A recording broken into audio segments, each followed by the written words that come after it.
ಮರಳುಗಾಡಿನಲ್ಲಿ Bharat champion ಟ್ರೋಫಿಗೆ ಮುತ್ತಿಟ್ಟಿದೆ. ಜೊತೆಗೆ ನಮ್ಮ ಶತ್ರು ದೇಶದ ಬುಡಕ್ಕೂ ಹಿಟ್ಮ್ಯಾನ್ ಪಡೆ ಬೆಂಕಿ ಕೂಡ ಇಟ್ಟಿದೆ. ಪಾಕ್ಗೆ ಚೆನ್ನಾಗಿ ಉರಿ ಹೊತ್ಕೊಂಡಿದೆ. ಅಂದಹಾಗೆ ಈ ಬಾರಿ ಪಾಕಿಸ್ತಾನ ಚಾಂಪಿಯನ್ ಟ್ರೋಫಿಯ ಆತಿಥ್ಯ ವಹಿಸಿತ್ತು. ಆದರೆ ಪಾಕಿಸ್ತಾನದ ಪಾಡು ಹೇಗಾಗಿದೆ ಅಂದ್ರೆ ತಾನೊಂದು ಬಗೆದ್ರೆ ದೈವವೊಂದು ಬಗೆದಂತೆ ಆಗಿದೆ. ಪಾಪರಾಗಿದ್ದ ಪಾಕ್ ಈ ಚಾಂಪಿಯನ್ ಟ್ರೋಫಿಯಿಂದ ಒಂದಷ್ಟು ಕಾಸು ಮಾಡಿಕೊಳ್ಳೋಣ ಅಂತ ಹೇಳಿ ಒಂದು ಪ್ಲಾನ್ ಮಾಡಿತ್ತು. ಆದರೆ ಭಾರತ ಕೊಟ್ಟ ಒಂದೇ ಒಂದು ಚಿಕ್ಕ ಶಾಕ್ಗೆ ಪಾಕ್ ಪ್ಲಾನ್ ಉಲ್ಟಾ ಪಲ್ಟಾ ಆಗಿದೆ. ಭಾರತ ಪಾಕ್ಗೆ ಕಾಲಿಡದೆ ಪಾಕ್ನ ದಿವಾಳಿ ಮಾಡಿದೆ.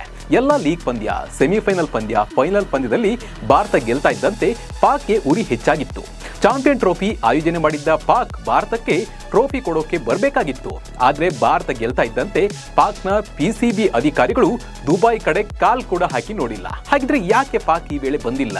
ಪಾಕ್ ಈ ಚಾಂಪಿಯನ್ ಟ್ರೋಫಿಯಿಂದ ಹೇಗೆಲ್ಲ ದಿವಾಳಿ ಆಗಿದೆ ಅನ್ನೋದನ್ನ ಹೇಳ್ತೀನಿ. ನಾನು ನಿಮ್ಮ ಶಿವರಾಜ್ ಬಾಣಂಕಿ. ನೀವು ಸುದ್ದಿಯಾನದ ಸಬ್ಸ್ಕ್ರೈಬರ್ ಆಗೋದ್ರ ಜೊತೆ ಈ ವಿಡಿಯೋವನ್ನು ಕೊನೆ ತನಕ ನೋಡಿ.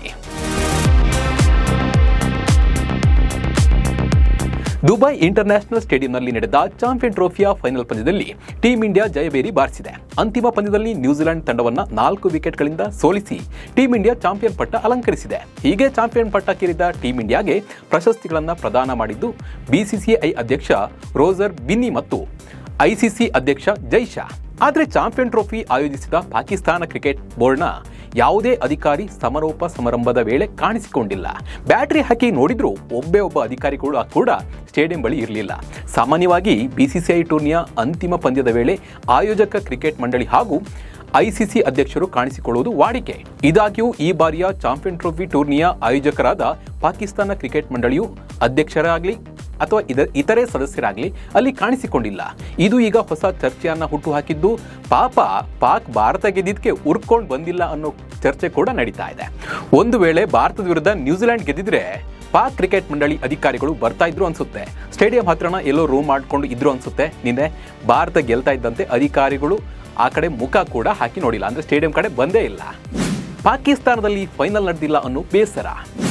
ಈ ಬಾರಿಯ ಚಾಂಪಿಯನ್ ಟ್ರೋಫಿಯನ್ನ ಪಾಕಿಸ್ತಾನ ಕ್ರಿಕೆಟ್ ಮಂಡಳಿ ಆಯೋಜಿಸಿದ್ರು ಫೈನಲ್ ಪಂದ್ಯ ನಡೆದಿದ್ದು ದುಬೈನಲ್ಲಿ. ಫೈನಲ್ ಮಾತ್ರ ಅಲ್ಲ, ಭಾರತದ ಎಲ್ಲಾ ಪಂದ್ಯಗಳು ಕೂಡ ದುಬೈನಲ್ಲೇ ನಡೆದಿದೆ. ಭಾರತದ ತಂಡ ಪಾಕಿಸ್ತಾನಕ್ಕೆ ಹೋಗದ ಕಾರಣ ಚಾಂಪಿಯನ್ ಟ್ರೋಫಿಯನ್ನ ಹೈಬ್ರಿಡ್ ಮಾದರಿಯಲ್ಲಿ ಆಯೋಜಿಸಲಾಗಿತ್ತು. ಅದರಂತೆ ಟೀಂ ಇಂಡಿಯಾ ಪಂದ್ಯಗಳಿಗೆ ದುಬೈ ಇಂಟರ್ನ್ಯಾಷನಲ್ ಕ್ರಿಕೆಟ್ ಸ್ಟೇಡಿಯಂ ಆತಿಥ್ಯ ವಹಿಸಿತ್ತು. ಅಲ್ಲದೆ ಭಾರತ ತಂಡ ಫೈನಲ್ಗೆ ತಲುಪಿಲ್ಲ ಅಂದ್ರೆ ದುಬೈನಲ್ಲಿ ಅಂತಿಮ ಪಂದ್ಯ ಇಲ್ದಿದ್ರೆ ಲಾಹೋರ್ನಲ್ಲಿ ಫೈನಲ್ ಪಂದ್ಯ ಆಯೋಜಿಸಲು ನಿರ್ಧರಿಸಲಾಗಿತ್ತು. ಆದರೆ ಪಾಕಿಸ್ತಾನ ಕ್ರಿಕೆಟ್ ಮಂಡಳಿಯ ಲೆಕ್ಕಾಚಾರ ಉಲ್ಟಾ ಪಲ್ಟಾ ಆಗಿತ್ತು. ಟೀಂ ಇಂಡಿಯಾ ತನ್ನೆಲ್ಲ ಲೀಗ್ ಹಂತದ ಪಂದ್ಯಗಳನ್ನ ಗೆಲ್ತು, ಸೆಮಿ ಗೆಲ್ತು, ಫೈನಲ್ಗೂ ಕಾಲಿಡ್ತು. ಇತ್ತ 29 ವರ್ಷಗಳ ಬಳಿಕ ICC ಟೂರ್ನಿ ಆಯೋಜಿಸಿದ ಪಾಕಿಸ್ತಾನ ಕ್ರಿಕೆಟ್ ಮಂಡಳಿಗೆ ಫೈನಲ್ ಪಂದ್ಯದ ಆತಿಥ್ಯ ಕೈ ತಪ್ಪಿದೆ. ಅದರಂತೆ ಮಾರ್ಚ್ 9ರಂದು ನಡೆದ ಫೈನಲ್ ಪಂದ್ಯಕ್ಕೆ ದುಬೈ ಅಂತಾರಾಷ್ಟ್ರೀಯ ಕ್ರಿಕೆಟ್ ಸ್ಟೇಡಿಯಂ ಆತಿಥ್ಯ ವಹಿಸಿತ್ತು. ಈ ಪಂದ್ಯದಲ್ಲಿ ನ್ಯೂಜಿಲೆಂಡ್ ತಂಡವನ್ನ ಬಗ್ಗು ಬಡಿದು ಟೀಂ ಇಂಡಿಯಾ ಚಾಂಪಿಯನ್ ಟ್ರೋಫಿ ಅಲಂಕರಿಸಿತ್ತು. ಇತ್ತ ಫೈನಲ್ ಪಂದ್ಯದ ಆಯೋಜನೆ ಕೈ ತಪ್ಪಿದ ಬೇಸರದಲ್ಲಿ ಪಾಕಿಸ್ತಾನ ಕ್ರಿಕೆಟ್ ಮಂಡಳಿಯ ಅಧ್ಯಕ್ಷರು ಸಮಾರೋಪ ಸಮಾರಂಭದಲ್ಲಿ ಕಾಣಿಸಿಕೊಂಡಿಲ್ಲ ಅಂತ ಹೇಳಲಾಗ್ತಾ ಇದೆ.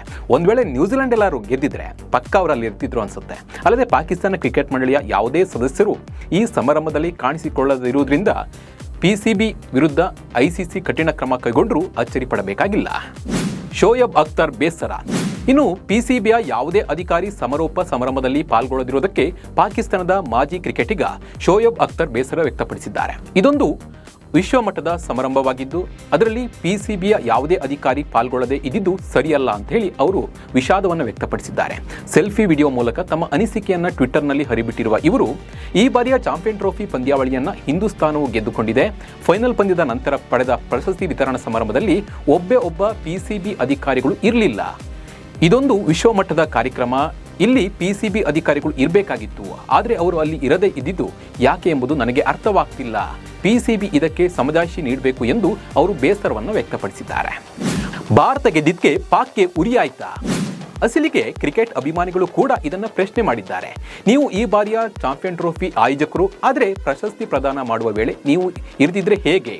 ಭಾರತ ಪ್ರಶಸ್ತಿ ಗೆದ್ದಿದ್ದಕ್ಕೆ ಹೊಟ್ಟೆ ಉರಿತಾ ಅಂತ ಹೇಳಿ ಸೋಷಿಯಲ್ ಮೀಡಿಯಾದಲ್ಲಿ ನೆಟ್ಟಿಗರು PCB ಅಧಿಕಾರಿಗಳನ್ನ ಪ್ರಶ್ನೆ ಮಾಡ್ತಾ ಇದ್ದಾರೆ. ಭಾರತದ ಮೇಲೆ PCB ಮುನಿಸು ಯಾಕೆ ಗೊತ್ತೇ? ಅಸಲಿಗೆ ಈ ಬಾರಿಯ ಚಾಂಪಿಯನ್ ಟ್ರೋಫಿ ಕ್ರಿಕೆಟ್ ಪಂದ್ಯಾವಳಿಯ ಆಯೋಜನೆಯು ಸಂದರ್ಭದಲ್ಲಿ ಭಾರತ ಹಾಗೂ ಪಾಕಿಸ್ತಾನ ನಡುವೆ ತೀವ್ರ ತಿಕ್ಕಾಟ ಆರಂಭವಾಗಿತ್ತು. ಈ ಪಂದ್ಯಾವಳಿಯ ಆತಿಥ್ಯ ವಹಿಸಿದ್ದ ಪಾಕಿಸ್ತಾನಕ್ಕೆ ನಾನು ಕಾಲಿಡೋದಿಲ್ಲ ಅಂತ ಹೇಳಿ ಖಡಾಖಂಡಿತವಾಗಿ ಭಾರತ ಹೇಳಿತ್ತು. ಪಂದ್ಯಾವಳಿಯಲ್ಲಿ ತಾನು ಆಡಲಿರುವ ಎಲ್ಲಾ ಪಂದ್ಯಗಳನ್ನು ದುಬೈಗೆ ವರ್ಗಾವಣೆ ಮಾಡಬೇಕು ಅಂತ ಹೇಳಿ ಹಠ ಹಿಡಿದಿತ್ತು ಭಾರತ. ಅದಕ್ಕೆ ಪಾಕಿಸ್ತಾನ ಬಿಲ್ಕುಲ್ ಒಪ್ಪಿರಲಿಲ್ಲ. ಚಾಂಪಿಯನ್ ಟ್ರೋಫಿ ಕ್ರಿಕೆಟ್ ಪಂದ್ಯಾವಳಿಯಲ್ಲಿ ಭಾರತ ಆಡೋ ಹಾಗಿದ್ರೆ ಆಡ್ಲಿ, ಇಲ್ಲಾಂದ್ರೆ ಬಿಡ್ಲಿ ಅಂತ ಹೇಳಿ, ಬಿಡ್ಲಿ ನಮಗೇನಂತ ಹೇಳಿ ಅದು ಅನ್ಕೊಂಡಿತ್ತು. ಆದರೆ ಅಂತಾರಾಷ್ಟ್ರೀಯ ಕ್ರಿಕೆಟ್ ಮಂಡಳಿ ಭಾರತವನ್ನು ಹೊರಗಿಟ್ಟು ಚಾಂಪಿಯನ್ ಟ್ರೋಫಿ ಮಾಡೋಕ್ಕೆ ಒಪ್ಪಿರಲಿಲ್ಲ. ಯಾಕಂದ್ರೆ ಭಾರತ ತಂಡ ಫೈನಲ್ವರೆಗೆ ಹೋದ್ರೆ ಮಾತ್ರ ಈ ಟೂರ್ನಿಯ ಜಂಟಿ ಆಯೋಜಕತ್ವದ ಹೊಣೆಗಾರಿಕೆಯನ್ನು ಹೊತ್ತಿರುವ PCBಗೆ ಲಾಭ. ಟಿವಿಗಳಲ್ಲಿ ಚಾಂಪಿಯನ್ ಟ್ರೋಫಿ, TRP ಹಾಗೂ ಅದರಿಂದ ಬರುವ ನೇರ ಹಾಗೂ ಪರೋಕ್ಷ ಹಣ ಇತ್ಯಾದಿಗಳಿಂದ ಭಾರತ ಈ ಟೂರ್ನಿಯಲ್ಲಿ ಆಡಲೇಬೇಕು ಅಂತ ಹೇಳಿ ICC ಪಟ್ಟು ಹಿಡಿದಿತ್ತು. ICCಯ ಈ ಪಟ್ಟಿನ ಮುಂದೆ PCB ಏನೂ ಮಾಡೋಕ್ಕೆ ಆಗಲಿಲ್ಲ. ಹೀಗಾಗಿ ದುಬೈಗೆ ಭಾರತದ ಪಂದ್ಯಾವಳಿಯನ್ನು ಶಿಫ್ಟ್ ಮಾಡಬೇಕಾಯಿತು. ICCಗೆ ಭಾರತದಿಂದಲೇ 80% ಲಾಭ. ವರ್ಷ ಒಂದರಲ್ಲಿ ICCಗೆ ಬರುವ ಆದಾಯವು 80% ಭಾರತದಿಂದಲೇ ಬರುತ್ತದೆ. ಯಾವುದೇ ಕ್ರಿಕೆಟ್ ಟೂರ್ನಿಯಲ್ಲಿ ಭಾರತ ಇದ್ರೆ ಮಾತ್ರ ಆ ಟೂರ್ನಿಯ ಆದಾಯ ನಿರೀಕ್ಷೆ ಮಟ್ಟದಲ್ಲಿ ಬರುತ್ತೆ. ಟೆಲಿವಿಷನ್ ನೇರ ಪ್ರಸಾರ, live streaming, commentary, score card ಪ್ರಸಾರಕ್ಕಾಗಿ ನಾನಾ ಒಪ್ಪಂದಗಳಿಂದ ಬರುವ ಆದಾಯದ ಜೊತೆಗೆ ಭಾರತೀಯ ಕ್ರಿಕೆಟ್ ಮಂಡಳಿಯ 40% ಆದಾಯ ತನ್ನದಾಗಿಸಿಕೊಳ್ಳುತ್ತಾ ಹೋಗುತ್ತೆ. ಹಾಗಾಗಿ ICCಯು ಭಾರತವಿಲ್ಲದೆ ಚಾಂಪಿಯನ್ ಟ್ರೋಫಿ ನಡೆಸುವ ಧೈರ್ಯ ಮಾಡಲೇ ಇಲ್ಲ. ಭಾರತದಿಂದಲೇ PCBಗೆ ಬಿಗ್ ಶಾಕ್. ತಿಂಗಳುಗಟ್ಟಲೆ ನಡೆದ ಈ ಹಗ್ಗಜಗ್ಗಾಟದಲ್ಲಿ ಕಡೆಗೂ ಭಾರತದ ಹಠಕ್ಕೆ PCB ಮಣಿಯಲೇಬೇಕಾಯಿತು. ಭಾರತದ ಅಷ್ಟೂ ಪಂದ್ಯಗಳನ್ನು ದುಬೈಗೆ ವರ್ಗಾವಣೆ ಮಾಡಬೇಕಾಯಿತು. ಇದರಿಂದ ಭಾರೀ ಲಾಭದ ನಿರೀಕ್ಷೆಯಲ್ಲಿದ್ದ ಪಾಕಿಸ್ತಾನಕ್ಕೆ ಲಾಭಾಂಶ ಕಡಿಮೆ ಆಯಿತು. ಟೂರ್ನಿಯಲ್ಲಿ ಭಾರತ ಆಡುವ ಪಂದ್ಯಗಳು ದುಬೈನಲ್ಲಿ ಆಡಿಸುವುದರಿಂದ ಮಿಕ್ಕೆಲ್ಲ ಪಂದ್ಯಗಳು ಪಾಕಿಸ್ತಾನದಲ್ಲಿ ಆಡುವುದು ಅಂತ ಹೇಳಿ ನಿರ್ಧಾರ ಆಯಿತು. ಇದರಿಂದ ಭಾರತ ತಂಡದ ಜೊತೆಗೆ ಆಡುವ ತಂಡಗಳನ್ನು ಪಾಕಿಸ್ತಾನದಿಂದ ದುಬೈಗೆ ಕಳಿಸುವುದು, ಮತ್ತೆ ಆ ತಂಡವನ್ನು ಟೂರ್ನಿಯ ಬೇರೆ ಪಂದ್ಯಗಳಿಗಾಗಿ ಪುನಃ ಪಾಕಿಸ್ತಾನಕ್ಕೆ ಕಳಿಸುವುದರಿಂದ ಸಾಕಷ್ಟು ಇದರಿಂದ ಖರ್ಚಾಯಿತು. PCBಗೆ ಇದರಿಂದ ಸ್ವಲ್ಪ ಆದಾಯ ಕೂಡ ಕಮ್ಮಿ ಆಯಿತು ಅಂತಲೇ ಹೇಳ್ಬೋದು. ಇನ್ನು ಭಾರತ ಈ ಫೈನಲ್ಗೆ ಬಂದಿದ್ದರಿಂದ ಫೈನಲ್ ಪಂದ್ಯ ಕೂಡ ಪಾಕಿಸ್ತಾನದಿಂದ ದುಬೈಗೆ ಶಿಫ್ಟ್ ಆಯಿತು. ಇದೆಲ್ಲವೂ ಪಾಕಿಸ್ತಾನ ಕ್ರಿಕೆಟ್ ಮಂಡಳಿಯ ಮುರಿಸಿಗೆ ಕಾರಣ ಆಯಿತು. ಅದಕ್ಕಾಗಿ ಚಾಂಪಿಯನ್ ಟ್ರೋಫಿ ಫೈನಲ್ ಗೆದ್ದಾಗ ಭಾರತ ತಂಡವನ್ನು ಅಭಿನಂದಿಸೋಕ್ಕಾಗಲಿ, ಪ್ರಶಸ್ತಿ ಸಮಾರಂಭದಲ್ಲಿ ಹಾಜರಿರುವುದಕ್ಕಾಗಲಿ PCBಯ ಯಾವುದೇ ಅಧಿಕಾರಿಗಳು ಹೋಗಿಲ್ಲ. ಅರ್ಥ ಆಗೋ ಭಾಷೆಯಲ್ಲಿ ಹೇಳಬೇಕಂದ್ರೆ ಪಾಕಿಸ್ತಾನ ಭಾರತದ ಮೇಲೆ ಚೆನ್ನಾಗಿ ಉರ್ಕೊಂಡಿದೆ ಅಂತಲೇ ಹೇಳ್ಬೋದು. ಪಾಕ್ ತಂಡಕ್ಕೆ ಹಿಗ್ಗಾಮುಗ್ಗಾ ಟ್ರೋಲ್. ಪಾಕಿಸ್ತಾನದ ಈ ಸ್ಥಿತಿಯನ್ನು ನೋಡಿ ನೆಟ್ಟಿಗರೆಲ್ಲ ಪಾಕ್ ತಂಡವನ್ನು ಹಿಗ್ಗಾಮುಗ್ಗಾ ಟ್ರೋಲ್ ಮಾಡ್ತಾ ಇದ್ದಾರೆ. ಚಾಂಪಿಯನ್ ಟ್ರೋಫಿಯನ್ನು ಪಾಕಿಸ್ತಾನ ಆಯೋಜಿಸಿತ್ತು, ಆದರೆ ಪಾಕಿಸ್ತಾನವೇ ಚಾಂಪಿಯನ್ ಟ್ರೋಫಿಯಲ್ಲಿ ಇರಲಿಲ್ಲ. ಲೀಗ್ ಹಂತದಲ್ಲೇ ಹೊರಗೋಯ್ತು. ಫೈನಲ್ ಪಂದ್ಯ ಪಾಕಿಸ್ತಾನದಲ್ಲಿ ನಡೆಯಬೇಕಿತ್ತು, ಆದರೆ ಫೈನಲ್ ಪಂದ್ಯ ದುಬೈನಲ್ಲಿ ನಡೆದಿದೆ. ಭಾರತ ಫೈನಲಲ್ಲಿ ಗೆದ್ದಿದೆ. ಇದಕ್ಕೆ ಪಾಕ್ ಉಡ್ಕೊಂಡಿದೆ ಅಂತ ನೆಟ್ಟಿಗರು ಸಖತ್ತಾಗಿ ಟ್ರೋಲ್ ಮಾಡಿ, ಕಮೆಂಟ್ ಮಾಡಿ ಪಾಕಿಸ್ತಾನವನ್ನು ಉಗಿದು ಉಪ್ಪಿನಕಾಯಿ ಹಾಕ್ತಾ ಇದ್ದಾರೆ. ಇನ್ನು ಚಾಂಪಿಯನ್ ಟ್ರೋಫಿಯ ಫೈನಲ್ ಸಮಾರಂಭದಲ್ಲಿ ಭಾರತ ಗೆದ್ದಿದ್ದಕ್ಕೆ ಪಾಕ್ ಸಿಕ್ಕಾಪಟ್ಟೆ ಉಡ್ಕೊಂಡಿದೆ ಅನ್ನೋದು ಇಡೀ ವಿಶ್ವಕ್ಕೆ ಗೊತ್ತಾಗಿದೆ. ಭಾರತವನ್ನು ಎದುರು ಹಾಕಿಕೊಂಡ್ರೆ ಏನೆಲ್ಲ ಆಗುತ್ತೆ ಅನ್ನೋದಕ್ಕೆ ಹಾಗೂ ಭಾರತದ ಶಕ್ತಿ ಏನು ಅನ್ನೋದು ಪಾಕ್ಗೆ ಈಗ ಗೊತ್ತಾಗಿದೆ. Team India boys champion trophy ಗೆಲ್ಲೋದ್ರ ಜೊತೆ ನಮ್ಮ ಶತ್ರು ದೇಶಕ್ಕೆ ಬರ್ನಲ್ ಭಾಗ್ಯವನ್ನು ನೀಡಿದ್ದಾರೆ. 100 ಕೋಟಿ ಖರ್ಚು ಮಾಡಿ ಚಾಂಪಿಯನ್ ಟ್ರೋಫಿ ನಡೆಸಿದ್ರು ಪಾಕ್ಗೆ ಬೆಲೆ ಇಲ್ಲದಂತೆ ಆಗಿದೆ. ಅದು ಭಾರತದಿಂದಲೇ ಅನ್ನೋದು ಪಾಕಿಸ್ತಾನಕ್ಕೆ ಉರಿ ಅಷ್ಟೇ.